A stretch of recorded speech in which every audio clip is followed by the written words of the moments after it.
क्या संविधान बनाने का पूरा श्रेय अंबेडकर ने ले लिया था? पढ़ें पूरी कहानी। आज 26 नवंबर को संविधान दिवस है। 26 नवंबर 1949 को भारत का संविधान बनकर तैयार हुआ और इसे अपनाया गया था। संविधान के निर्माण में डॉक्टर भीमराव अंबेडकर सहित कई अन्य महत्वपूर्ण लोगों ने उल्लेखनीय योगदान दिया था।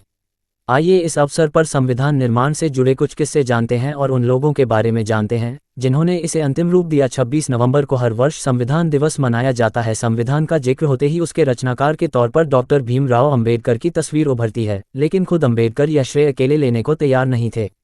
संविधान की सर्वसम्मति से स्वीकृति के मौके पर 25 नवंबर 1949 के उनके जिस ऐतिहासिक भाषण को बार बार उद्धृत किया जाता है, उसमें उन्होंने कहा था कि जो श्रेय मुझे दिया गया है, इसका वास्तव में मैं ही अधिकारी नहीं हूं। उसके अधिकारी बेनेगल नरसिंह राव भी हैं, जो इस संविधान के संवैधानिक सलाहकार हैं और जिन्होंने प्रारूप समिति के विचारार्थ मोटे तौर पर संविधान का मसौदा बनाया। आज 26 नवंबर को संविधान दिवस है। आइए जानते हैं इससे जुड़े किस्से। संविधान सभा के लिए राव अपरिहार्य। बेनेगल नरसिंह राव के इस योगदान को संविधान सभा के अध्यक्ष डॉक्टर राजेंद्र प्रसाद ने भी अपने 26 नवंबर 1949 के भाषण में भी याद किया। अपनी पुस्तक India's constitution in the making में डॉक्टर प्रसाद ने उनके बारे में लिखा, अपने ज्ञान, अनुभव और प्रज्ञा के कारण बेनेगल नरसिंह राव संविधान सभा के सलाहकार पद के लिए अपरिहार्य थे, जिन्होंने संविधान बनाने में बड़ी सहायता की। सलाहकार बनते ही उन्होंने संविधान सभा के सदस्यों के लिए आवश्यक सामग्री खोजी और उसे साधारण आदमी की समझ के लिए सरल शब्दों में प्रस्तुत किया। संविधान सभा के ज्यादातर सदस्य स्वतंत्रता सेनानी थे, जिन्हें संविधान की जटिलताएं नहीं पता थीं। जो वकालत पेशे से थे, वे भी संविधान के विशेषज्ञ नहीं थे। सामग्री की कमी नहीं थी, लेकिन उसका सही चयन और उचित व्याख्या चुनौतीपूर्ण कार्य था। घर से दूर दीजिए तैनाती। 26 फरवरी 1887 को कर्नाटक के साउथ केनेरा जिले में जन्मे प्रतिभाशाली राव ने उच्च शिक्षा भारत सरकार की स्कॉलरशिप पर कैम्ब्रिज के ट्रिनिटी कॉलेज में हासिल की। 1909 के ICS के लिए चुने गए 50 लोगों के बैच में वे अकेले भारतीय थे। किस सीमा तक वे ईमानदार थे, इसका उल्लेख वरिष्ठ पत्रकार राम बहादुर राय ने अपनी किताब भारतीय संविधान अनकही कहानी में किया है। पहली नियुक्ति मद्रास में होने पर उन्होंने पत्र लिखा, जिस प्रांत में मेरी नियुक्ति हुई है, वहाँ मेरे बहुत से मित्र और हर क्षेत्र में संबंधी हैं। मद्रास प्रेसिडेंसी में ही मेरे पिता की जमीन भी है। ऐसी परिस्थिति में मैं अपना कर्तव्य पक्षपात से परे होकर संभवतः नहीं कर सकूंगा, इसलिए मेरी नियुक्ति अन्यत्र करें। मुझे आप बर्मा, म्यांमार भी भेज सकते हैं। फिर सेवाकाल में वे बंगाल और असम के अनेक स्थानों पर नियुक्त रहे।